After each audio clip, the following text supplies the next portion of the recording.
Good afternoon, everybody, and welcome to this afternoon's tasting. Sam. Over to me. No, Bella. Oh, over to the wine. Well, we've got the Mentors canvas in front of us, and when KWV. well, I think that's important to mention because the Mentors have now become such an important brand that they've left KWV off the branding in the front. So the Mentors on its own is the Mentor. And the wonderful essence about this brand is that they're actually paying homage to nature. That is first and foremost the winemaker's mentor. Sure. And the whole idea behind the brand is that it was driven by the diversity in South Africa, and that they really honing into different regions and parcels within these regions to see where they can get the most interesting and characterful parcels from, and then taking this all back to a cellar that was created only for Mentors. Sure. And Isel van Blag being at the helm of really creating these amazing reds and being so steadfast in the way that she experiment and push the boundaries and do different things. So every year when you look at a wine like the canvas, it's literally an artist's canvas. It started out as a Rhone blend. Now it's more Mediterranean driven, Petit Syrah, Shiraz, Mourvedre, some Grenache Noir. There's all these amazing, like she calls it a mengelmoes. It's all these different cultures that comes together, but that creates this complete blend. That's part of it. But there's so much to say about the Mentors. Yeah, there is. I mean, you've pretty much covered everything. But to me personally, Mentors is Isel van Blag. Yeah. And I'm going to call her Kwaiki like everybody knows her. I mean, those two names are synonymous. Synonymous with regards to Isel. She always says she's very experimental in the cellar. And it's not educated guesses. Everything is done with intent. And every single year, the consistency of this wine is superb. And you mentioned Shiraz dominated with Petit Shiraz and the rest to follow. The 19 spent some good time in oak. Grapes from all over. I mean, they've got grapes from Stellenbosch, from Bredekloof, right across Swartland. So it's going to be interesting. I have not tasted the 19 vintage yet. Neither have I. Never. So this is going to be a first.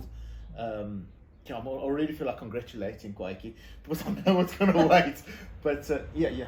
No, you were mentioning consistency, but I think she's worked with this. Well, canvas is now more than 10 years old. It's more than a decade. So if you've been working with the different parcels for a long period of time, you get to understand what it gives you. You know what parcels is giving you more red fruit, what is giving you freshness, what is giving you structure. So I do think that besides you saying calculated guesses or thinking what you like, it's really at a stage, or the brand is really at a stage where they've got a very good understanding of what it gives. So still letting nature making, sure. Holding the cards and making the last decisions as to what kind of style, hence the wine progressing in style. They are sitting on this incredible knowledge in the team when it comes to blending and making the final selections of these wines.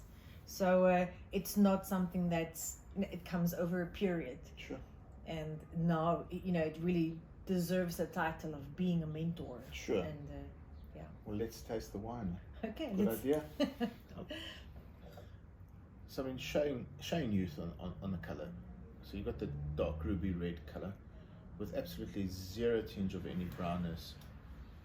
No, there's a lot of vibrancy. There's a bit of a crimson, like a dark plum, like a violet note to it. It's not as deep and intense. No, it's not. The white, there's a gradient of different color. So that reminds me of a Rioja, the color wise. So not that it's browning at all. Not at all. But it's definitely got, it's definitely telling the story of a variety of cultivars. Sure. And on the nose, it's pretty much that. Like we said, Shiraz driven. So I'm getting not just spice, but I'm getting a warm spice. Like nutmeg Yeah. and mace. It's like a sweeter, warmer You know spice. when you made an amazing spicy dish about a week and a half ago, where you put all those dry spices together and just Yeah. that little bit of heat release the oils. That's what I'm picking. That releasing. And then also a medley of fruits. G. It's got lots of mulberry. It's got a younger plum, that crunchy plum that we bought the other day. Yeah. That I just devoured because they were so flavorsome. It's that kind of plum. It's not a stewy plum. There's currants, there's cherries there too. Yeah. It keeps giving, and I think that's the whole excitement about the canvas. I'm picking up also slight hints of chocolate.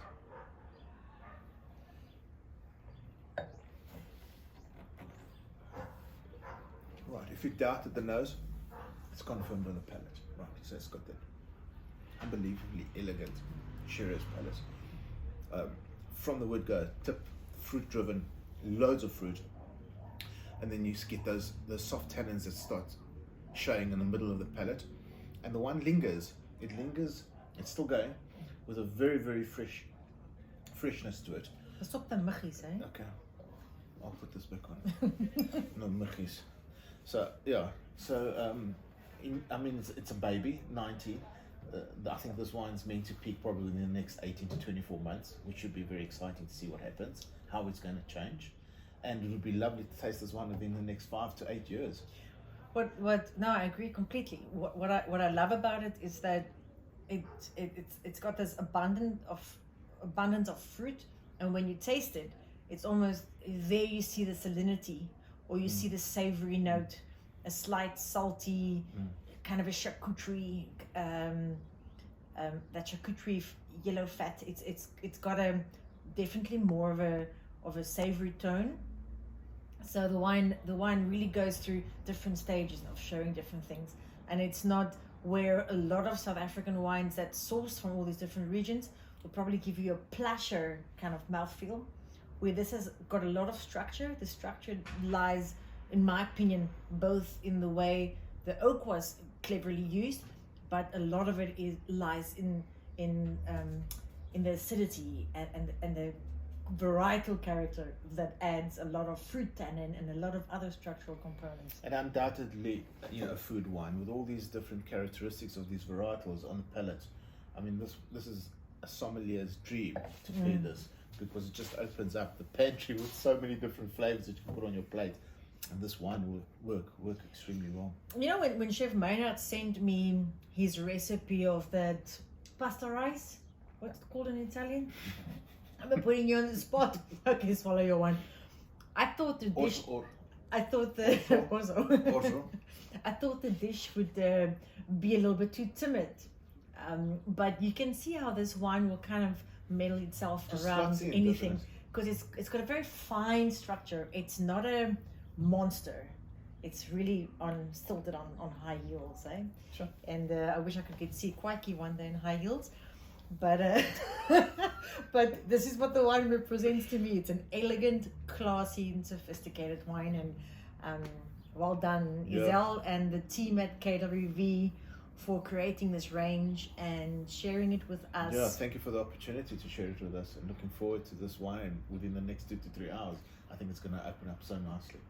Well, in the next 2 to 3 months, Christmas is around the corner. So if you want to invest in a Christmas present, all I really want in my Christmas stockings is wine. So there you go. It's a perfect gift. Pure sophistication. People will think that you're a boffin if you give this as a gift to anybody. Absolutely. Thank you very much. Thank you for the great opportunity. What are we cooking? Bella, what are we going to cook? That brand new pasta machine is coming out of the cupboard. So I'm going to leave that for the viewers to have a look on our photos on the site. But pasta is definitely going to be the main ingredient here. Cheers. Thank you.